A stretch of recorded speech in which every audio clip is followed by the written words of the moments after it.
ठंडी के दिनों में अगर हम बात करें रोहू मछली की, तो ये मछली जो है वो ठंडी के दिनों में विकास नहीं करती है।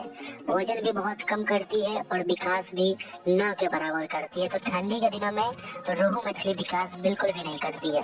अगर हम बात करें कतला मछली की, तो ठंडी के दिनों में कतला मछली भी बहुत कम विकास करती है, न के बराबर विकास करती है कतला मछली ठंडी के दिनों में। ऐसी कतला मछली 8 से 10 महीनों में तैयार हो जाती है, तो ठंडी में इसे रखने की जरूरत तो नहीं होती है ऐसे।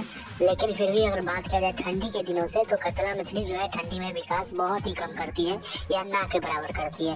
अगर मृगल का बात किया जाए तो मृगल मछली ठंडी में बिल्कुल भी विकास नहीं करती है। तो ये तो हो गया आईएमसी की बात। अब बात करते हैं कि जो मछली का हम पालन कर रहे हैं उसमें से कौन सी मछली विकास करती है। आईएमसी एक ऐसी मछली है जिसका हम लोग पालन अभी कर रहे हैं और वो विकास नहीं करती है। रोहू कतला मृगल विकास नहीं करती है। तो अभी हम जिस मछली का पालन कर रहे हैं, जैसे कि हमारा ग्रास कार्प, तो ग्रास कार्प मछली जो है वो ठंडी के दिनों में विकास करती है। ठंडी के दिनों में अगर आपका भी तालाब खाली है और अगर आप सोच रहे हैं कि मार्च से उसमें सीड स्टॉक किया जाए, तो अभी आप ग्रास कार्प मछली का सीड स्टॉक कर देते हैं तो वो विकास करेगी। ठंडी में बहुत अच्छा विकास ग्रास कार्प मछली करती है। अगर आप अच्छे से भोजन करवाते हैं और अभी सीड डालते हैं तो अप्रैल मई तक आप हार्वेस्टिंग कर सकते हैं। दूसरे नंबर पे आती है ठंडी के दिनों में विकास करने वाली मछली, तो वो है अमूर कार्प। अमूर कार्प मछली जो है वो कॉमन कार्प का हाइब्रिड है और इसे ऐसे तैयार किया गया है कि इसका विकास जो है बहुत तेजी से होता है और ठंडी के दिनों में भी अमूर कार्प मछली विकास करती है, लेकिन ग्रास कार्प के बनस्पत ये कुछ कम करती है। दोस्तों अगर बात करें सिल्वर कार्प मछली का, तो ये भी ठंडी के दिनों में विकास करती है, क्योंकि ये सब मछलियाँ जो है वो विदेशी मछलियाँ हैं और इनका हैबिटेट जो है वो विदेशी है जहाँ पे ठंडी पड़ती है। तो इसलिए सिल्वर कार्प मछली जो है वो ठंडी के दिनों में विकास करती है।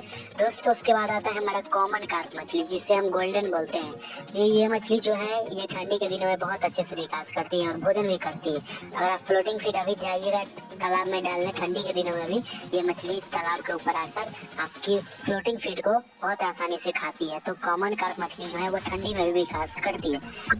दोस्तों 5वें नंबर पे आता है हमारा बिग हेड मछली। ये जो है मछली ये सिल्वर कार्प की तरह दिखने में लगता है बिग हेड मछली, जिसे आप लोग बिकेट बोलते हैं। हम लोग भी इसे बिकेट ही बोलते हैं, लेकिन इसका मुख्य नाम बिग हेड है।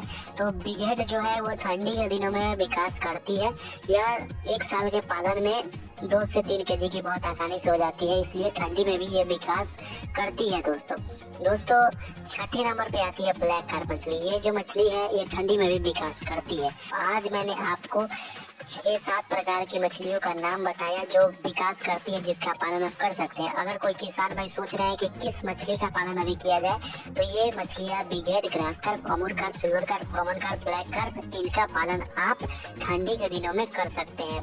बिग हेड के बदला आप सिल्वर कार्प का पालन करेंगे तो ज़्यादा अच्छा होगा। तो दोस्तों एक छोटी सी जानकारी, ये जानकारी अभी देना महत्वपूर्ण इसलिए है क्योंकि बहुत सारे किसान भाई मछली पालन के क्षेत्र में नए आए हैं। बहुत सारे किसान भाइयों ने भी तालाब तैयार कर लिया है, लेकिन ठंडी के दिन आ गई है तो वो सोच रहे हैं कि अभी छोड़ देते हैं और मार्च में सीड स्टॉक करते हैं। तो ऐसा नहीं कीजिए, तालाब खाली रखने से कोई फायदा नहीं है आपको।